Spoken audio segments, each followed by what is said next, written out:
Cake কাটা আনন্দ করা সবই তো হলো, এবার রাত্রে কি খাবো চলুন সেদিক থেকে একবার উঁকি মেরে আসি। বেরেস্তা তো ভাজা হয়ে গেছে, আর অন্যদিকে চিকেনগুলোকে আগের থেকে মশলা মাখিয়ে রাখা ছিল সেগুলোকে ভেজে নেওয়া হচ্ছে।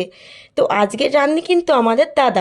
এই চিকেন বিরিয়ানিটা কিন্তু একদমই কেক কাটার পরে বা রাত্রেবেলা কিন্তু বানানো হয়নি, আমরা কিন্তু সন্ধ্যের আগেই বিকাল বিকাল রেডি করে দিয়েছিলাম। তো দাদা বলে দিচ্ছিল, আমরা সাইড থেকে কীরকম কী লাগে গুছিয়ে দিচ্ছিলাম। সব কিছু তো কমপ্লিট, এবার দাদা বিরিয়ানিটা দমে দিয়ে দেবে। তো লেয়ার বাই লেয়ার পরপর সাজিয়ে দিয়ে দিচ্ছে, চিকেন গেল ওর উপরে রাইস দিয়ে পরপর সব বিরিয়ানি মশলা, ব্রেস্তা, ঘি, গোলাপ জল, কেওড়া জল, মিঠা আতর, বিরিয়ানি ফ্লেভার সব কিছু দিয়ে বিরিয়ানিতে যাবে দম। আমাদের বাড়িতে বিরিয়ানি দম দেওয়ার জন্য কিন্তু কোনো হাঁড়ি ইউজ করা হয়নি, ইউজ করা হয়েছে একটা বড় পাত্র। পরপর দুটো লেয়ার কিন্তু সাজানো হয়ে গেছে, এবার বিরিয়ানিতে চলে যাবে দমে।